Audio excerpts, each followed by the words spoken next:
Filipenses capítulo 3 é um desses textos que é central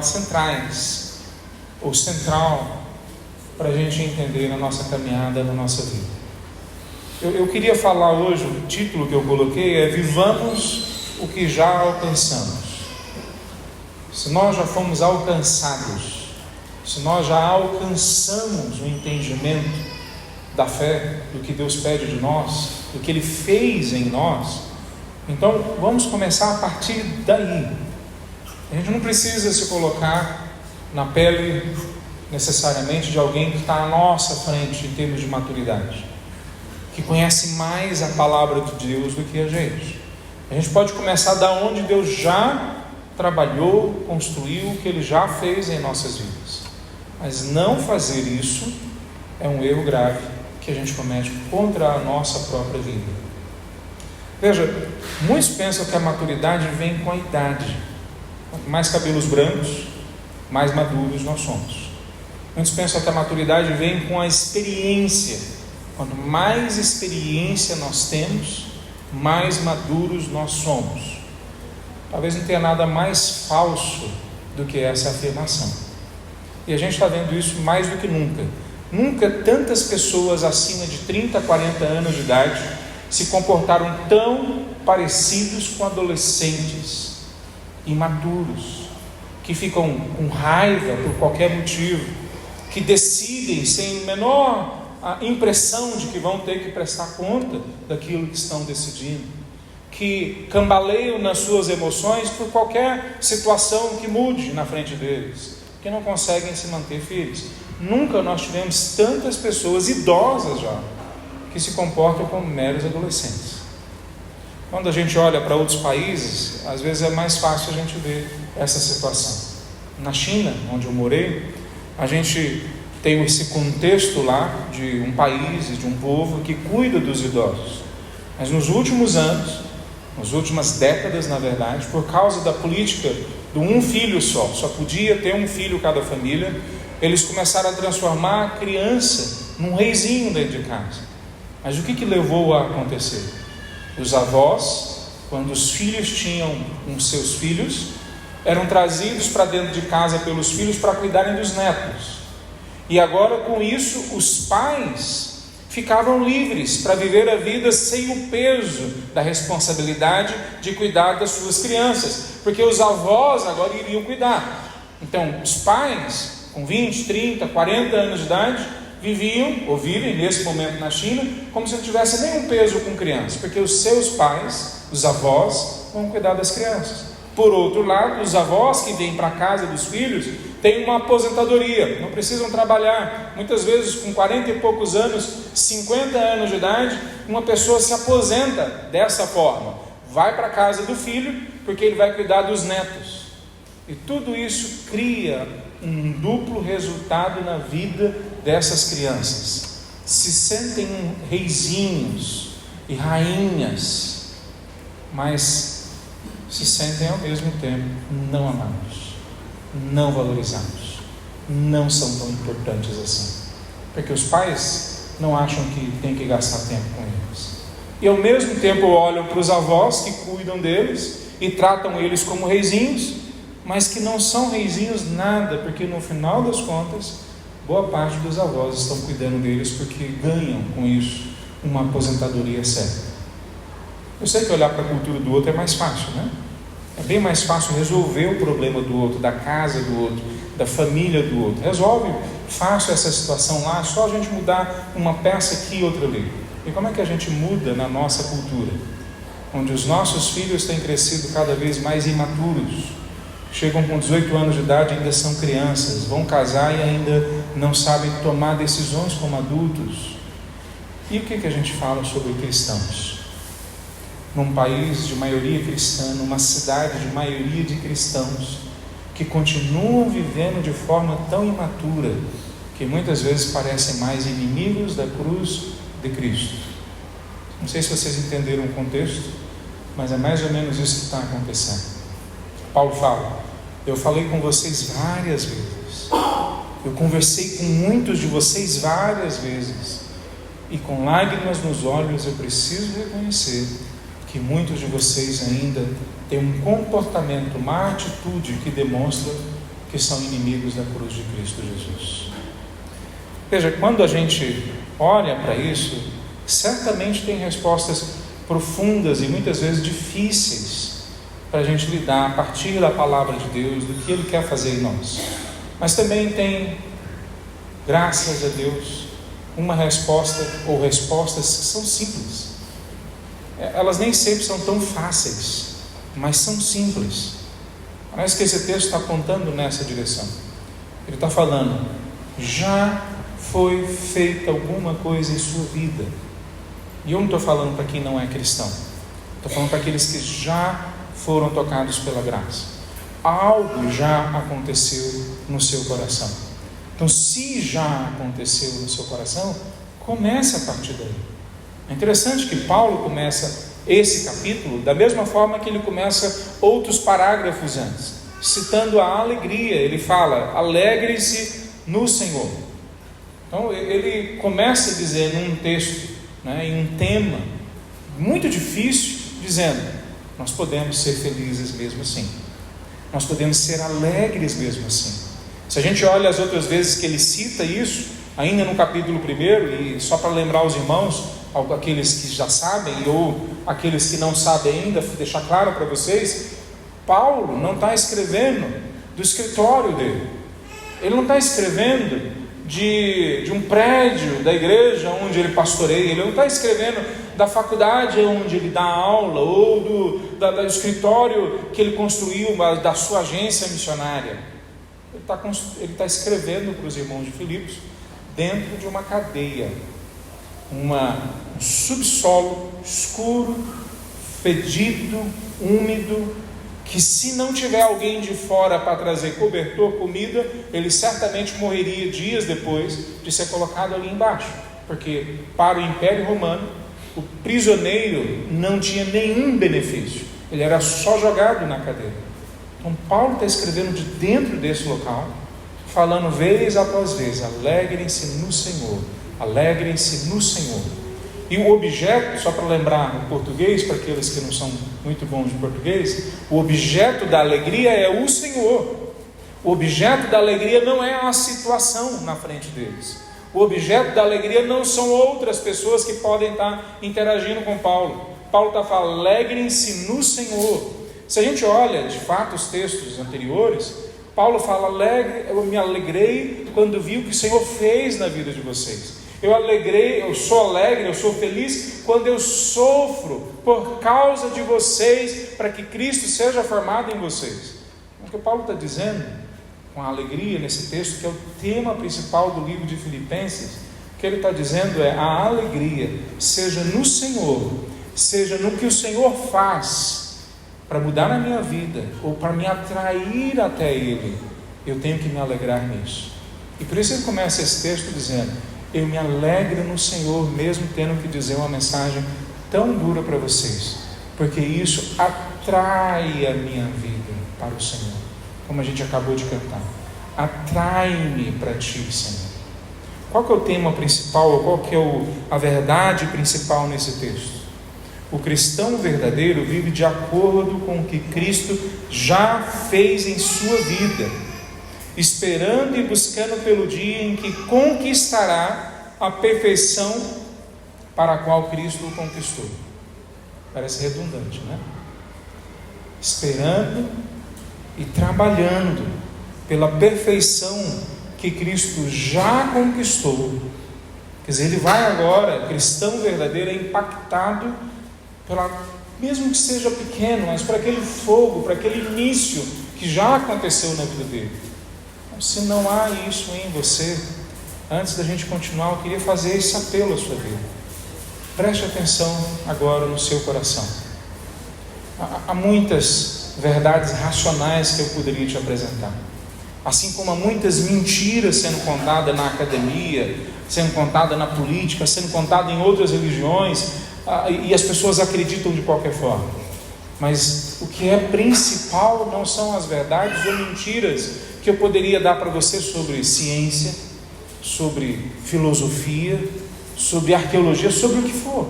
O que é principal é, se Deus já começou a agir em sua vida, se Ele já plantou a semente dele no seu coração, hoje você tem algo que você pode voltar e pode falar para Ele: Senhor Deus, a partir disso que o Senhor já começou, trabalhe na minha vida, faz-me crescer nessa direção, me ajuda a amadurecer, me ajuda a entender ainda mais, aprofunda o meu coração na Tua Palavra. Eu queria trazer 3 princípios sobre isso, de que o verdadeiro cristão vive de acordo com o que Cristo já fez em sua vida, esperando e buscando pelo dia em que conquistará, receberá a perfeição para a qual o Cristo conquistou.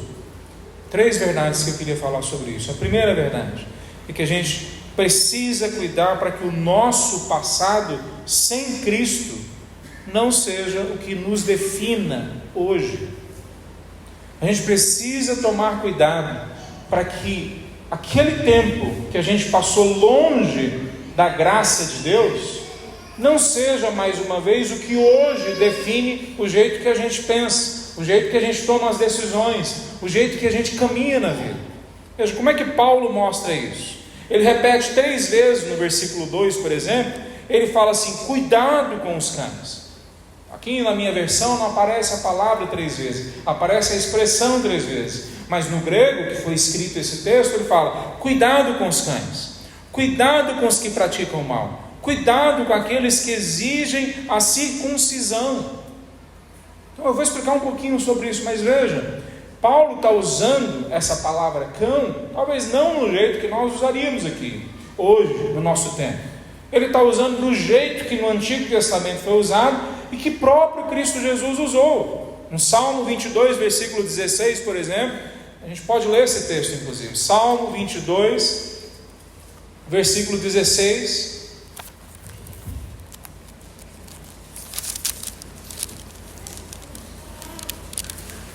Diz assim: meus inimigos me rodeiam como cães, um bando de perversos me cercam, perfuram minhas mãos e meus pés. Eu falei que a gente tem muitos ingredientes históricos que a gente poderia mostrar, esse é um deles. 700 anos antes de Cristo ser crucificado, o salmista Davi, um rei, escreveu o Salmo capítulo 22, se referindo à crucificação de Cristo Jesus. E sim, tem parâmetros históricos, arqueológicos, para mostrar que esse texto foi escrito 700 anos antes de Cristo. E sim, tem comprovação que Cristo foi crucificado, comprovação fora das Escrituras. Mas veja, o que é importante para a gente ver é que 700 anos antes de Cristo é falado que como cães, um grupo de pessoas se aproxima de Cristo Jesus, que está sendo crucificado, para roubar alguma coisa, para tirar alguma coisa dele, para tirar a vantagem dele de alguma forma. No capítulo 7 de Mateus, o próprio Jesus usa a palavra cães para se referir àquilo que nós não podemos entregar para pessoas que não valorizam o que para nós é precioso. Ele fala: não entreguem para cães aquilo que é precioso, não jogue pérolas aos porcos, que é a parte que normalmente a gente lembra mais, Mateus capítulo 7. Então, qual será a afirmação, o significado da afirmação que Paulo está falando aqui? É exatamente nesse contexto. Ele está dizendo: há pessoas que não valorizam de fato a obra de Cristo, quem Cristo é, que não valorizam de fato as coisas mais importantes na vida, que não valorizam de fato a experiência delas hoje. Elas vivem como se não houvesse amanhã, como se não houvesse uma prestação de contas, e por causa disso essas pessoas vivem sem Deus, sem causa, sem propósito, sem significado, sem valores, sem ter para onde voltar. Essas pessoas não valorizam de fato as coisas que são mais importantes. Não é à toa que essas pessoas que Paulo está citando também acabam muitas vezes sendo aqueles que mutilam o corpo. O que ele está dizendo com isso? Ele está se referindo a um ato muito específico, não é a qualquer ato. Ele está se referindo à circuncisão.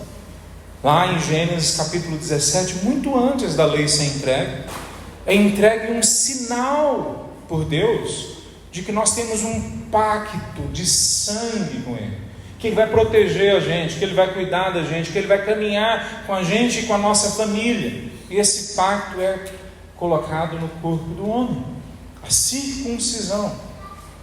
E agora Ele está dizendo: esses cães que não valorizam aquilo que é realmente precioso, que se juntam àquilo que está em Salmo 22, que ao invés de olharem para Cristo e o amarem, lutam contra Cristo como se fossem seus inimigos, a ponto de pregarem eles na cruz, ao mesmo tempo se tornam, na sequência, aderentes de religiões austeras, como o judaísmo, que buscam mostrar em seus corpos que eles sim merecem ser salvos, eles sim merecem ser tidos como bem-sucedidos.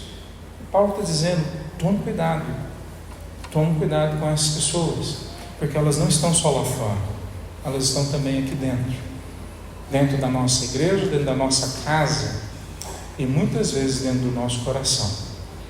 Quando Jesus fala para a gente não arrancar o joio junto com o trigo, porque pode ser que a gente arranque o trigo, a gente também pode entender uma segunda aplicação, que há joio dentro dos nossos corações, que só o Espírito Santo é capaz de arrancar de dentro de nós aquilo que não deveria estar ali dentro. Ele está dizendo: olha, tome cuidado com essas pessoas.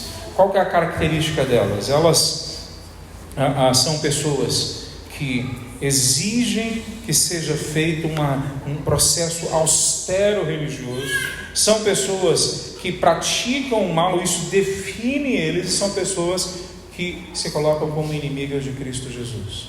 Paulo está falando: cuidado com isso, que isso não seja o que define a sua vida hoje. Quando a gente olha esse texto, o próximo versículo fala para nós que quem é circuncidado, agora não no corpo, mas na alma e na vida, é uma pessoa que tem 3 características. Ele cita as 3 características dessa forma: são pessoas que adoram por meio do Espírito de Deus.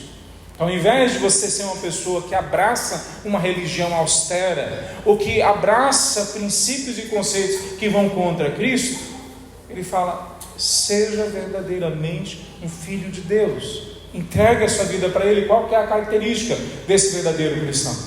Ele fala que adora a Deus em espírito. Não é para um esforço religioso, ritualístico, não é para um esforço legalista de seguir uma lei, uma regra, um tipo de religião, não é para um esforço próprio pessoal, mas é para uma certeza de que o Espírito está agindo dentro de você, e você se joga à ação do Espírito de Deus.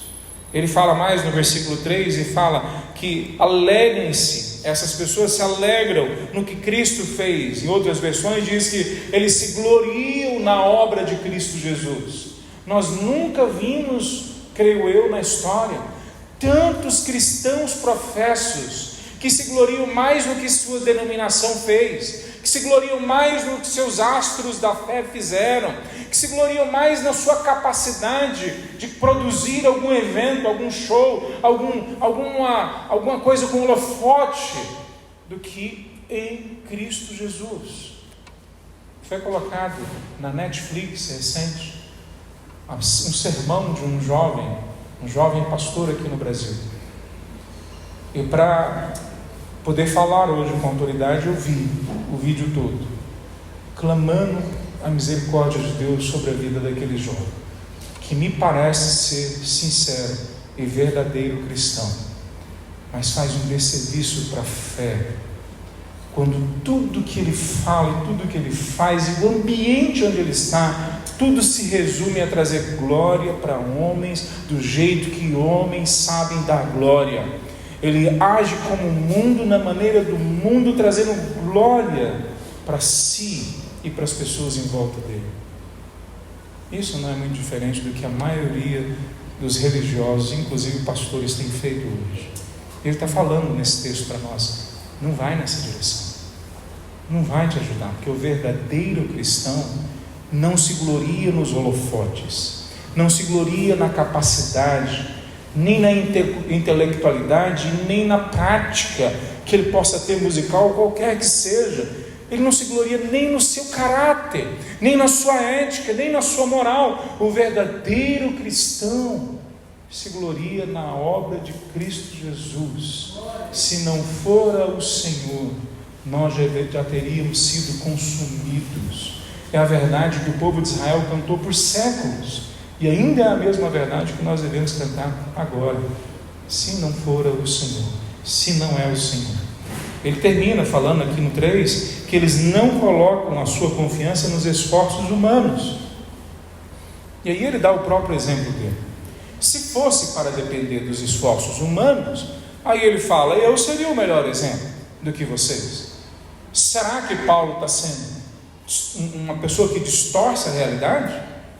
Paulo teria hoje, se fosse o vivo hoje, pelo menos 7 doutorados em áreas diferentes. Ele conhece antropologia, filosofia, ele conhece literatura, ele conhece teologia como ninguém. Paulo consegue transitar por culturas e línguas diferentes no mundo que não tem as facilidades que nós temos. Paulo, mais do que isso, cita as coisas que ele foi bem sucedido. Ele é bem sucedido primeiro porque ele nasce num berço nobre. Ele é da tribo de Israel, do povo de Israel, da tribo de Benjamim. O nome dele, Saul, ou Saulo, vem de Saul, o grande e primeiro rei de Israel. Veja, ele tem todos os benefícios que uma pessoa que nasce num berço de ouro tem. Mais do que isso, ele vai para o topo da cadeia social que ele faz parte, do jogo social que ele faz parte, se torna não um simples fariseu, mas um fariseu de fariseus. Ele mesmo hoje, só para ficar claro, se você quiser estudar Antigo Testamento, estudar a palavra de Deus no passado, o melhor lugar para você estudar ainda é Jerusalém, ainda é ir para o meio de Israel. Quando alguém entrega o seu currículo hoje, não estou falando do passado, numa universidade qualquer do mundo teológica, e ele fala, eu estudei na Universidade de Jerusalém, ele não precisa falar se ele tem bacharel, mestrado, doutorado, pós-doutorado. Se ele formou na Universidade de Jerusalém, significa que ele conhece a palavra de Deus como poucos. Esse Paulo foi nascido num berço de sucesso, um berço esplêndido. Se formou e se tornou um homem de sucesso com todas as capacitações dele próprio, e faz isso com rigor ético acima da média das pessoas em volta dele. Com rigor, a lei eu segui com zelo, é a forma como ele descreve, a forma como ele diz é, no versículo 5, fui crucificado ao 8º dia, sou israelita de nascimento, da tribo de Benjamim, verdadeiro hebreu, era membro dos fariseus, extremamente obediente à lei, tão zeloso que perseguia a igreja, e quanto à justiça cumpri com todo rigor, tanto no nascimento, quanto na capacidade, quanto na moral. Ele era acima da grande maioria das pessoas à sua volta. E olha o que ele fala, a conclusão que ele chega quando ele conhece a Cristo. Pensava que essas coisas eram valiosas, mas agora as considero insignificantes. Na verdade, a palavra que ele usa é lixo. São lixo. Coisa que a gente joga para cães. Não os pets que nós temos dentro de casa. Para cães na rua. Isso é toda a riqueza, intelectualidade, capacidade que Paulo teve antes de Cristo. Veja, qual que é o problema da gente ver isso e agora olhar a nossa vida? O problema é que quando a gente olha, e Paulo está fazendo exatamente esse exercício, agora como cristãos, nós corremos ainda hoje o mesmo risco do passado, de acreditar que são os nossos esforços, que é o nosso nascimento, a nossa família, a nossa intelectualidade que nos apresenta diante de Deus. Não é, Paulo está falando, não deixa o passado sem Cristo definir você hoje. Não deixa isso definir você. Eu posso aprender um pouco mais do que você, porque eu sei grego, porque eu sei hebraico, porque eu sei inglês para ler materiais que você não lê, mas isso é lixo se não é feito sobre a influência do Espírito Santo para a glória de Cristo Jesus, e se não é reconhecido por mim a cada momento que é para isso que eu sirvo e vivo. Então Paulo está dizendo, preste atenção, não deixe que o passado sem Cristo define a sua vida. Paulo não está dizendo, alguns podem chegar a essa conclusão, nunca entendi como, que a lei não é boa, por exemplo.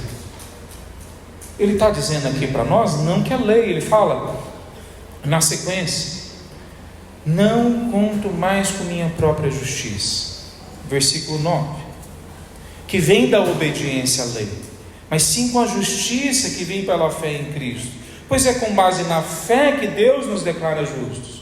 O que ele está dizendo? Que a lei é ruim? A lei que Deus nos deu? Não há livro de literatura que se compare a isso em nenhuma cultura. Não há livro de história que consegue ter a quantidade de conexões. São milhares e milhares de conexões pelos séculos. 40 escritores escreveram em momentos diferentes por mais de 1000 anos. E até hoje a academia não consegue destruir a centralidade, a unicidade, a importância da Bíblia.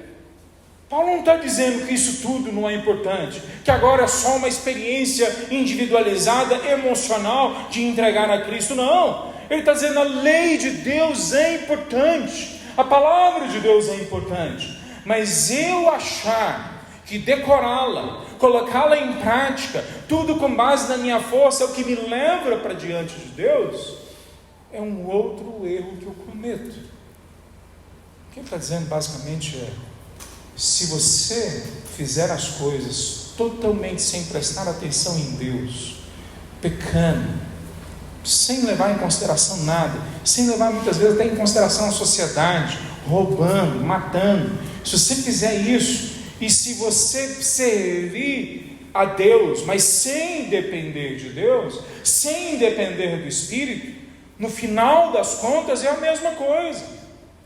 Veja, socialmente nós podemos cometer erros e pecados que têm que ser punidos e tratados pela justiça, que têm que ser tratados muitas vezes por Deus intervindo na sociedade como vimos no passado. Mas não adianta nós vestirmos a roupagem religiosa, não adianta a gente decorar textos da palavra de Deus, não adianta a gente se encher de argumento dizendo, Senhor, Senhor, eu sempre te servi, se isso não for verdadeiro nos nossos corações. Semana passada eu estava conversando com um rapaz que estava cortando o meu cabelo, não devia ter falado que era ele, agora já falei, né? Estava cortando o meu cabelo e ele foi e citou um texto da palavra de Deus. Eu falei assim, a gente estava conversando como as coisas estão ruins hoje, e ele citou um texto e falou assim, é só olhar na palavra de Deus, ela fala que no fim dos tempos vai ter guerra, rumores de guerra, doença, não é tudo que está acontecendo agora, é só ler o livro de Apocalipse que você vai ver. Eu quase parei ele na hora e falei, meu filho, isso aí não está escrito em Apocalipse, está escrito em Mateus capítulo 24, né? Não é Apocalipse. E ele estava só numa conversa, jogando conversa fora. O meu receio é que muitas vezes nós afirmamos conhecer e valorizar a palavra de Deus e as coisas de Deus, e assim como esse erro bobo desse meu amigo, nós cometemos outros erros que talvez não sejam tão bobos, de realmente não valorizarmos e conhecermos a palavra de Deus e que Ele apresenta para nós. Então, o primeiro princípio que eu queria trazer para nós, a partir desse texto, não deixe a sua vida ser caracterizada pelo que você era antes de Cristo Jesus. Como é que a gente faz isso? Trazendo para o nosso coração a profunda dependência do Espírito Santo de Deus, gloriando a nossa vida, trazendo orgulho para nós no que Cristo faz, não no que a gente faz. E a terceira coisa que ele coloca é para a gente não se basear nos nossos esforços. Segunda verdade que tem nesse texto que eu queria trazer para os irmãos: precisamos cuidar para não sermos caracterizados como inimigos da cruz de Cristo. A gente não pode ser caracterizado pelo passado sem Cristo, mas talvez um perigo ainda maior é a gente agora ser caracterizado no presente como inimigos da cruz de Cristo. Veja, quando a gente olha esse texto, Paulo se coloca no versículo 17 como exemplo. Ele fala: sejam meus imitadores, como eu sou. Não, aqui ele não fala isso, quase que eu citei outro texto. Como eu sou de Cristo, mas aqui ele não fala isso. Ele fala: sejam meus imitadores e aprendam com aqueles que seguem o meu exemplo, o nosso exemplo. Ele está dizendo: sejam meus imitadores, e imitem também aquelas pessoas que me imitam. E talvez a gente pode parar e pensar: peraí, se eu tenho Paulo, o apóstolo Paulo como autoridade, por que eu vou querer imitar outros? Eu vou imitar o apóstolo Paulo, não vou imitar o João, não vou imitar o Mateus. Por que eu vou imitar ele? Vou imitar direto o apóstolo Paulo. Mas então a pergunta tem que ir mais longe. Se eu sou chamado a imitar o apóstolo Paulo por causa da autoridade, então por que eu vou imitar o apóstolo Paulo? Então eu vou imitar Jesus, não vou imitar o apóstolo Paulo. Mas não é essa a direção do argumento que Paulo está colocando para nós. O que ele está colocando para nós é: me imitem. Imitem esses homens e mulheres que aprenderam a me imitar, porque nós estamos imitando a Cristo. E o significado disso finalmente é que todos nós podemos imitar a Cristo, todos nós podemos andar como Ele andou, todos nós podemos viver como Ele viveu, todos nós podemos ser como Ele foi. Todos nós podemos ter Cristo como centro do nosso caráter, da nossa intelectualidade, dos nossos relacionamentos. Então ele está trazendo não um parâmetro: olha, o Paulo que é certo, ou essas pessoas certinhas aqui em volta que estão certas. Ele está dando uma inspiração, um encorajamento. Cristo morreu a nossa morte, mas Ele também viveu a nossa vida. Aquilo que a gente não conseguiria viver, Ele viveu. Então hoje eu posso falar: eu posso viver isso. Por quê? Porque eu sou bom? Porque eu sou melhor? Porque eu sou melhor que as pessoas lá fora? Porque Cristo vive em mim. E a vida que eu vivo na carne, viva na fé do Filho de Deus. Gálatas 2, versículo 20. Já estou crucificado com Cristo, e agora a vida que eu vivo, na verdade é Ele que vive através de mim. Veja, olha como é forte essa questão para Paulo. Ele traz para eles e traz isso como um peso para a vida daqueles irmãos. Deixa eu só trazer uma aplicação. Esse é um dos motivos que a gente tem que levar tanto a sério a nossa vida juntos, tanto a sério a reunião semanal, tão a sério a gente orar uns pelos outros, a gente ir à casa uns dos outros, a gente conversar uns com os outros. Por quê? Porque à medida que eu me aproximo do outro com aquilo que Deus me deu, eu encorajo ele, para ele acreditar que ele pode sim ser mais próximo de Cristo, que ele pode sim vencer os dramas e tramas que ele está envolvido hoje. Então, por que é tão importante a gente estar junto aqui? Jesus já falou isso lá atrás, em João capítulo 13, versículo 35, quando vocês amarem uns aos outros. Ele não está dizendo amar os lá de fora, ele não está dizendo amar pessoas desconhecidas, ele está falando quando vocês, meus discípulos, cuidarem dos outros que são discípulos verdadeiramente, amarem eles, se preocuparem com eles, irem na casa deles, cuidarem deles. O mundo lá fora vai saber que vocês são meus discípulos de verdade.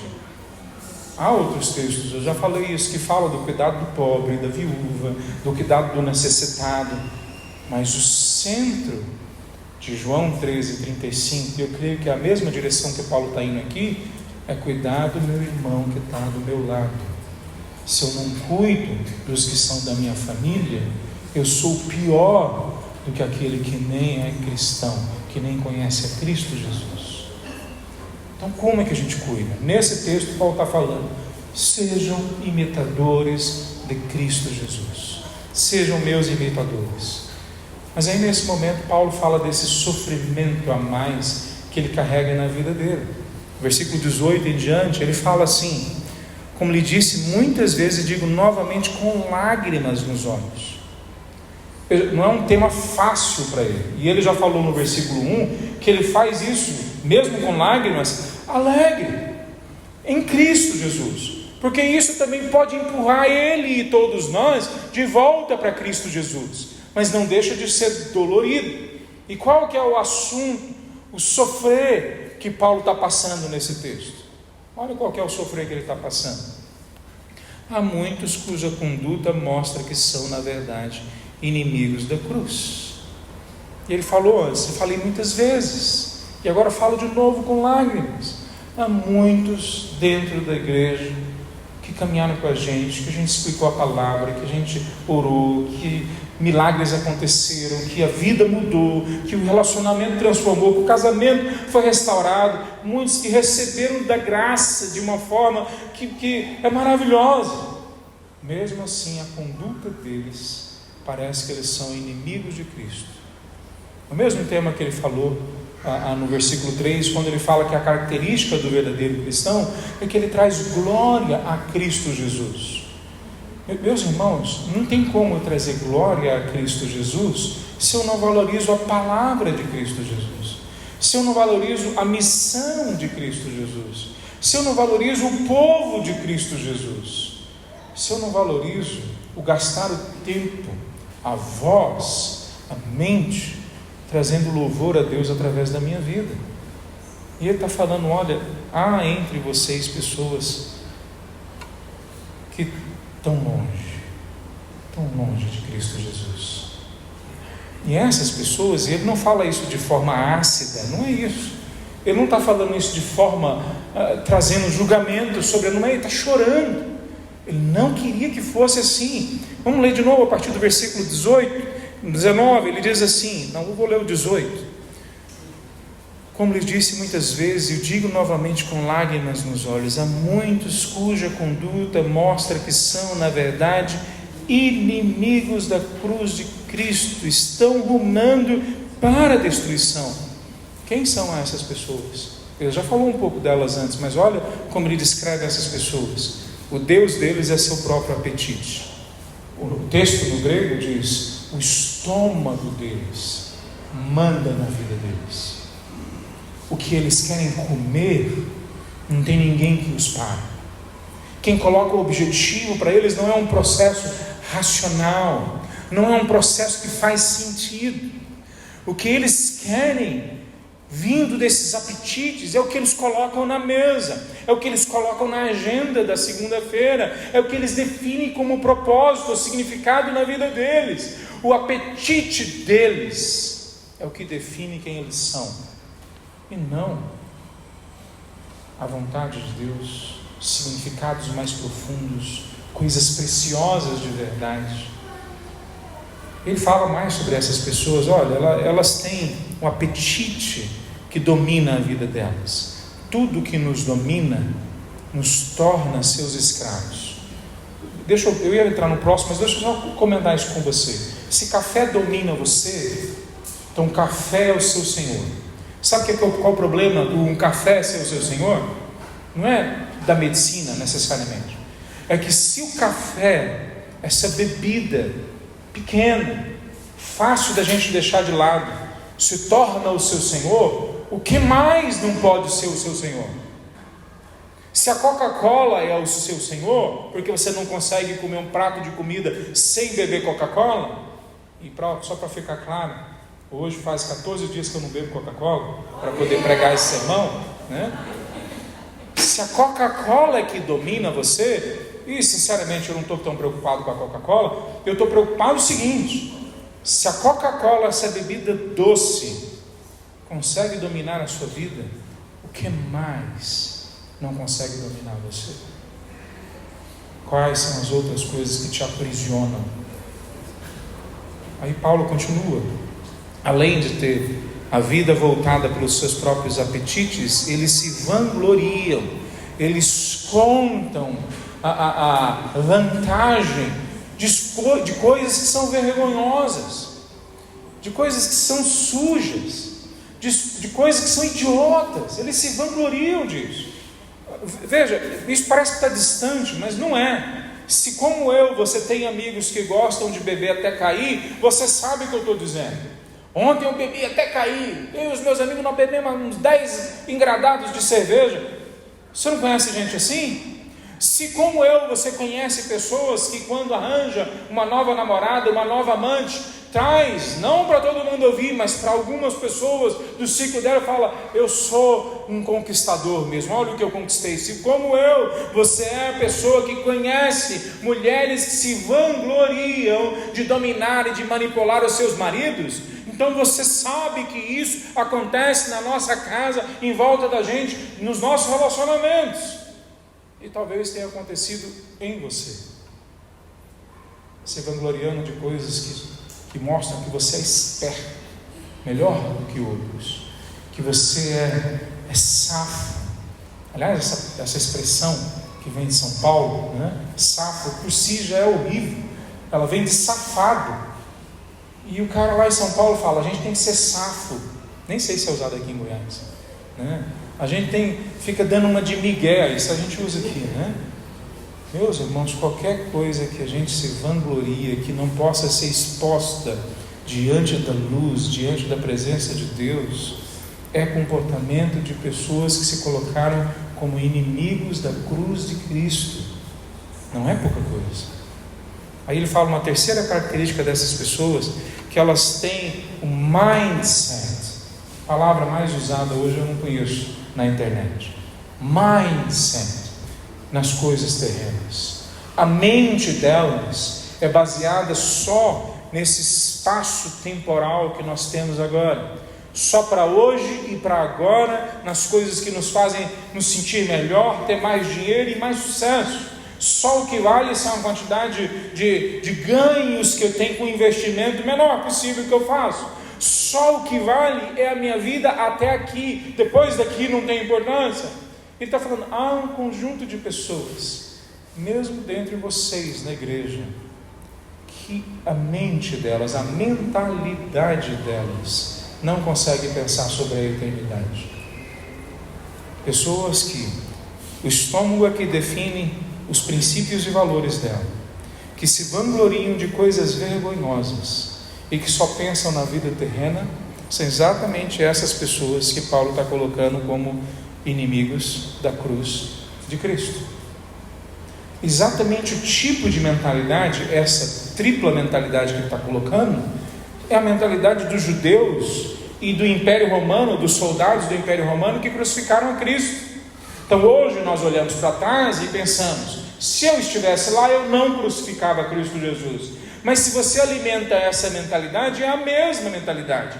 Você sim crucificaria Cristo Jesus, que é o que muitas vezes eu e você fizemos em nossa história.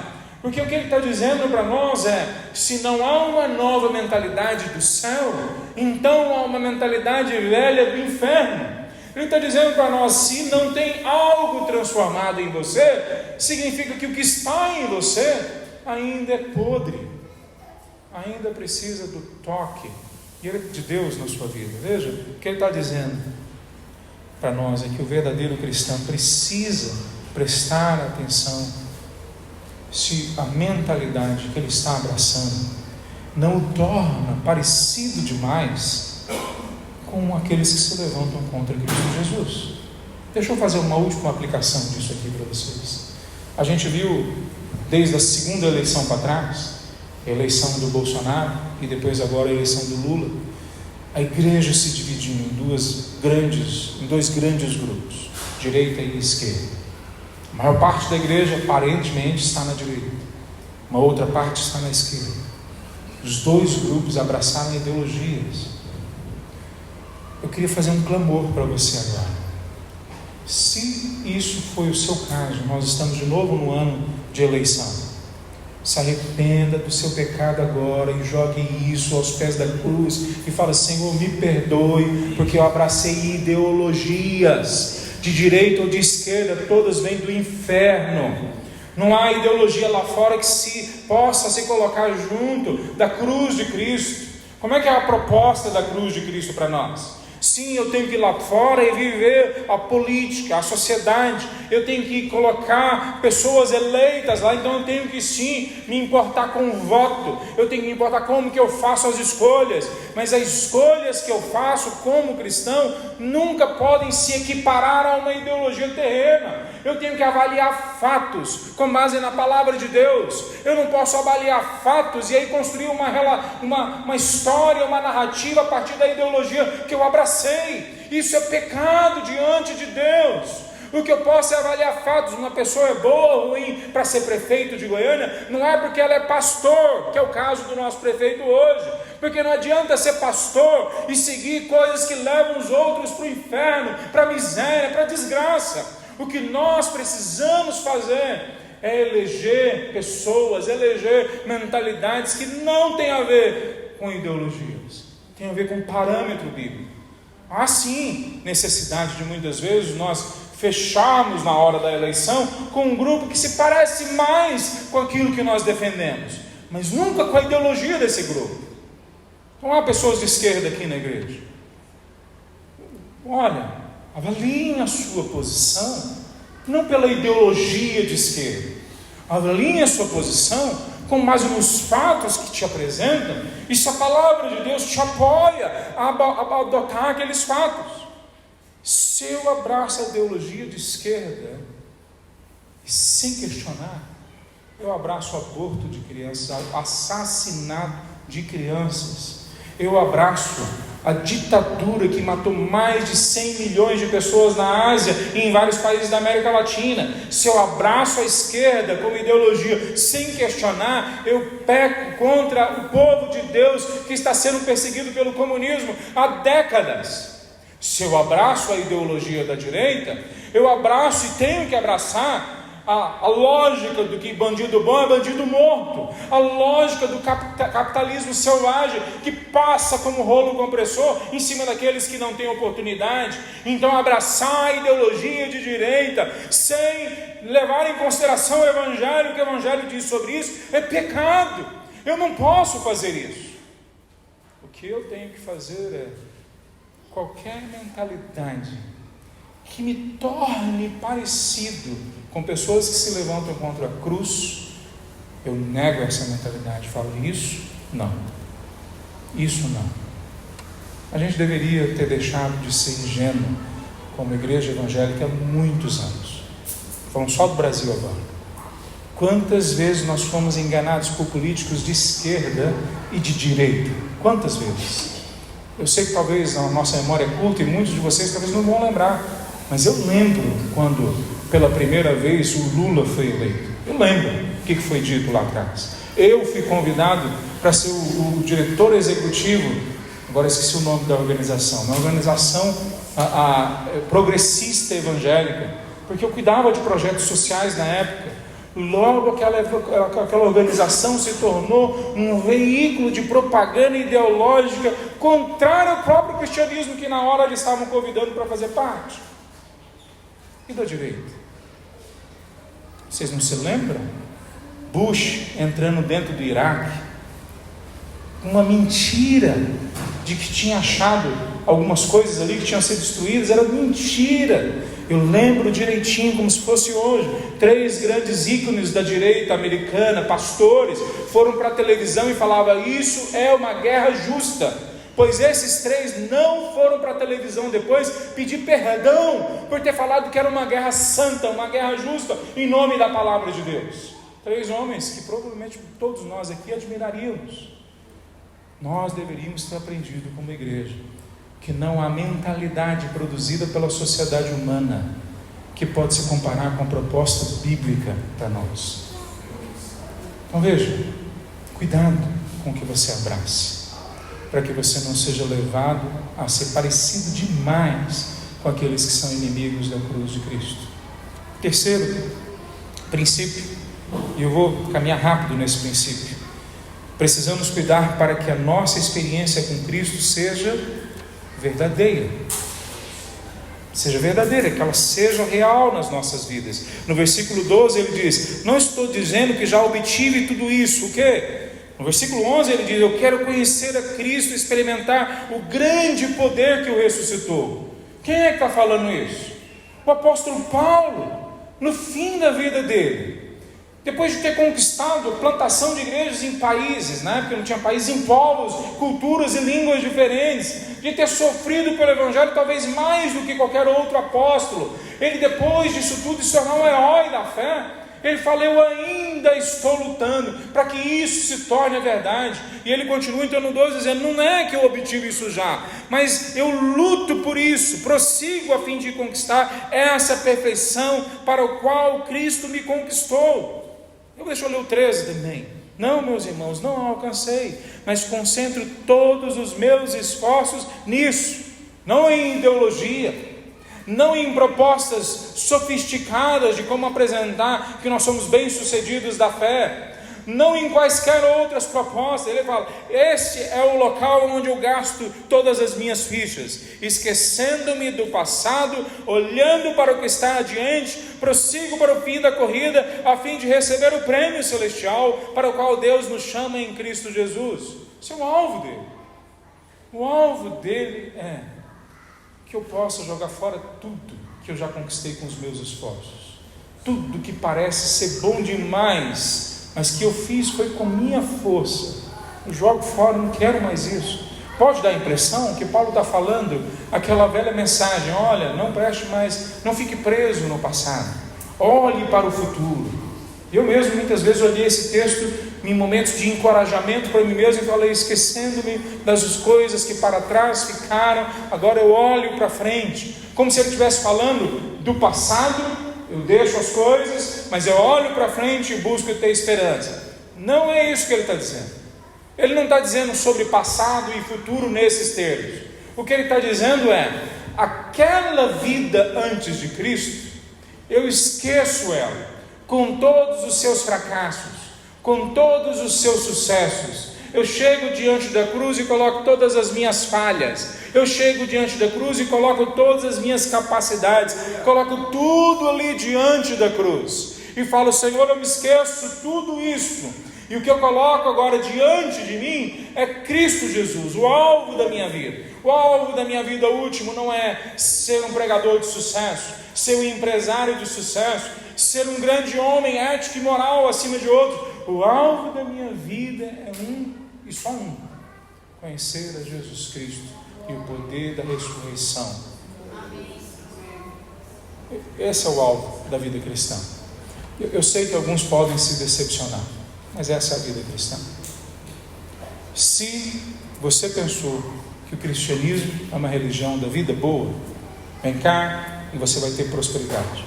Vem cá e vai ser curado todos os seus dramas, todos os seus traumas. Desculpa, você entrou na porta errada. Não é isso o cristianismo. Isso quem oferece é o budismo, é o shintoísmo. Isso quem oferece é o hinduísmo, o espiritismo, catolicismo, um monte de coisas lá fora oferecendo.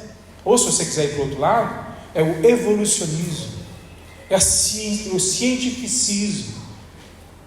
São todos esses treinadores, esses coaches que falam que você vai ser um sucesso. Isso que oferece são eles.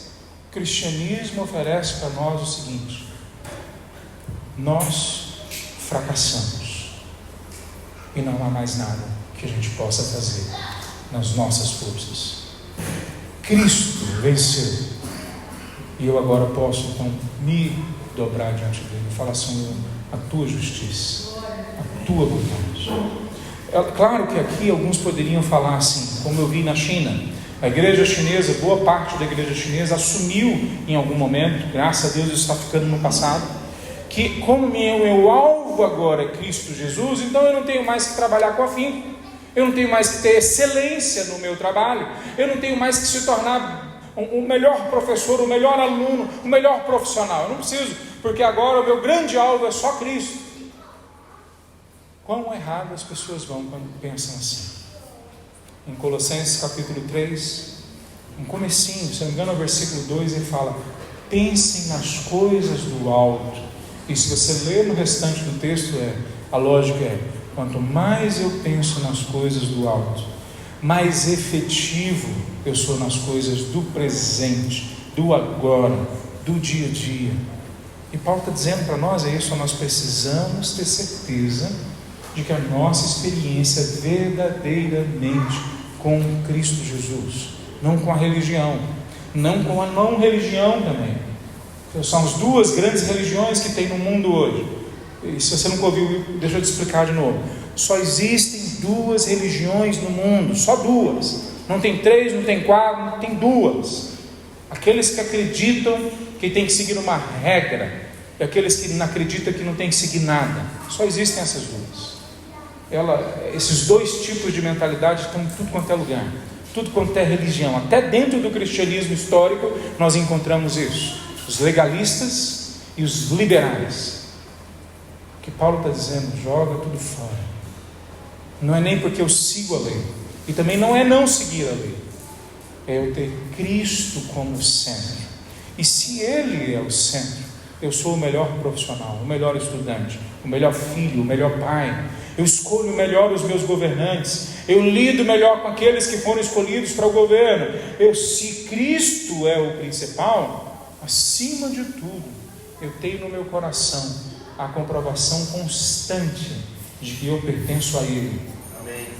Gálatas capítulo 5 fala: andai no Espírito, e vocês não vão ser acorrentados pela natureza fracassada humana que vocês têm. Andai no Espírito, e vocês não vão ser vítimas da ação demoníaca agindo em nosso meio. Andai no Espírito, e a mentalidade de vocês não vai se tornar subserviente para um cientificismo barato, porque Cristo Jesus vai protegê-los, o Espírito Santo vai guiá-los. Romanos capítulo 9, ele fala para nós, Paulo também, que o Espírito confirma com o nosso Espírito que nós pertencemos a Deus. Qual que é o terceiro princípio que eu creio que a gente tem que ter? É esse, que a gente precisa cuidar para que a nossa experiência seja verdadeiramente com Cristo. Versículo 20 ele fala: nossa cidadania não é brasileira, não é europeia, não é desse tempo. Olha como é que é a nossa cidadania. Vem do céu, da eternidade, do reino de Deus, vem do novo tempo e lugar, que a maior parte das pessoas nem param para pensar, até chegar muitas vezes no velório. Aí sim, no velório, quando eu pregando falo assim: hoje nós todos somos postos diante de novo dessa verdade. Qual que é a verdade? Que nós nascemos para uma outra realidade, que o nosso coração deseja muito mais do que 100 ou 120 anos podem nos dar, que nós temos desejos e sonhos e saudade de uma realidade que nós nunca vivemos, mas que nós sabemos que ela está lá na frente, que há uma esperança em nossos corações, mas que no funeral pode ser tarde demais para que a gente possa se voltar para essas coisas. Paulo está falando, a nossa cidadania de quem? No versículo 12 ele fala: prossigo a fim de conquistar essa perfeição para a qual Cristo Jesus me conquistou. Ele não vai me conquistar, eu não vou conquistar pelo meu esforço, Ele me conquistou. Eu não sei se você entende o que está em jogo aqui. Há um sem número de pessoas, eu não sei quantas, na verdade Paulo não fala, que ele fala nesse texto que elas parecem como inimigos de Cristo, mas ao mesmo tempo Paulo está escrevendo uma carta para aquela igreja e fala: há entre vocês pessoas que foram conquistadas pela graça, eu sou uma delas. Ele fala em outros locais na carta, se você quiser ler depois, fala: e homens como esse que sofreram pelo Evangelho, honrem pessoas como esse, porque o nome deles está escrito no céu. Não é o versículo exato em Filipenses, mas a lógica é a mesma que Jesus falou em Mateus, em Lucas, melhor dizendo. Se alegrem-se, não, Mateus e Lucas, os dois tempos. Se alegrem-se não porque os demônios submetem a vocês, não porque vocês são bons demais em realizar qualquer ação ministerial ou o que seja. Se alegrem-se porque o nome de vocês, a cidadania de vocês está no céu. Então esse é o terceiro princípio. Cuidado, tome muito cuidado, cheque se a sua experiência com Cristo é verdadeira ou ela é falaciosa. Como que eu quero encerrar esse texto?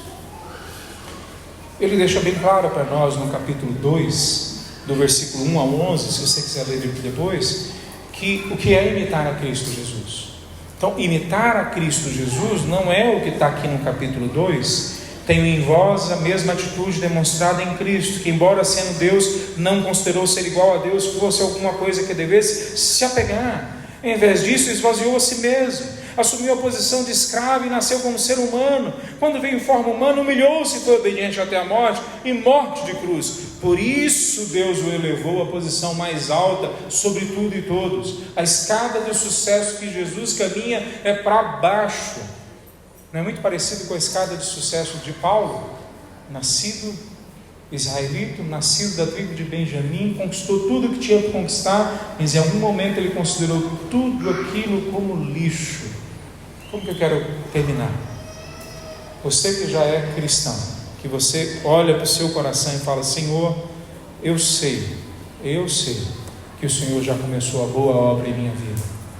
Então fala para Ele agora: Senhor, eu coloco tudo diante de Ti, considero todas as minhas conquistas feitas sem a Tua dependência como lixo. Todos os meus fracassos eu coloco em arrependimento. Eu clamo, Senhor, que me dê de novo a esperança, a certeza da cidadania. Ele termina o texto dizendo, no 21, Ele tornará o nosso frágil corpo mortal e transformará em corpo glorioso, mesmo de Cristo Jesus. Eu citei isso uma vez. 40 escritores no primeiro século para o segundo escreveram sobre Jesus, mal sobre Jesus, odiavam a Jesus. Filósofos, historiadores escreveram sobre Jesus ainda no primeiro século. Isso não é fruto de hoje da ciência da academia moderna, mas nenhum dos 40 conseguiram lá atrás falar que o túmulo não estava vazio. Todos tiveram que afirmar: Cristo não está preso no túmulo, Ele ressuscitou. E Paulo está falando: nós vamos ressuscitar. Então, se você é cristão, se você sente que Ele já tocou em você no passado, o mesmo agora, fala para Ele: Senhor Jesus, eu quero ser Teu. Senhor Jesus, eu quero de novo ser encorajado e encorajar outros pelo Evangelho que o Senhor vai fazer brotar mais uma vez em meu coração. Segunda conclusão ou implicação: se você ainda não é cristão, se você ainda não conhece a Cristo, se você ainda não tem certeza que sua vida pertence a Ele, considere o que o Paulo colocou aqui para a gente considerar. Não caminhar com Cristo não é um caminho neutro. Não caminhar com Cristo é se tornar inimigo de Cristo, é fechar com os inimigos de Cristo, é alimentar uma mentalidade, um comportamento que os que crucificaram a Cristo também alimentaram. Então, olha o que Paulo está dizendo e fala para você mesmo: Senhor, se o Senhor existe, se o Senhor está aqui, me leva agora, me traz de volta para Ti. Não é o que você pode fazer por Ele, é o que Ele já fez por você. Não é que esforço que você pode fazer agora para Ele te aceitar. Ele já se abriu para você, Ele já abriu as portas para você. Mas é agora: Senhor, eu aceito a sua obra, eu aceito o que o Senhor fez, revela a mim sobrenaturalmente. Se você ainda não é cristão, não tem certeza, considere isso: Senhor, venha sobre a minha vida hoje, converta o meu coração, eu recebo o Teu senhorio na minha vida. Vamos orar, meus irmãos. Senhor Deus, nós queremos também hoje deixar as coisas que para trás ficaram, a vida longe de Ti, e prosseguir para o alvo que é Cristo Jesus. Nossa vida depende totalmente de Ti.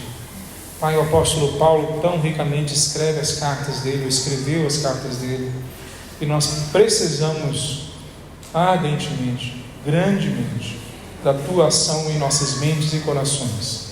Por séculos as pessoas leem a Tua palavra e tão poucos realmente a entendem, porque nós precisamos e dependemos de Ti para entender. Por isso nós clamamos, ó Pai, aplique ela aos nossos corações, do menor ao maior, do mais inteligente ao menos preparado. Senhor Deus, que o Senhor possa falar a cada um de nós aqui, a todas as nossas famílias, que Cristo Jesus nos salve, nos liberte, nos transforme. Em nome de Jesus é que nós oramos. Amém.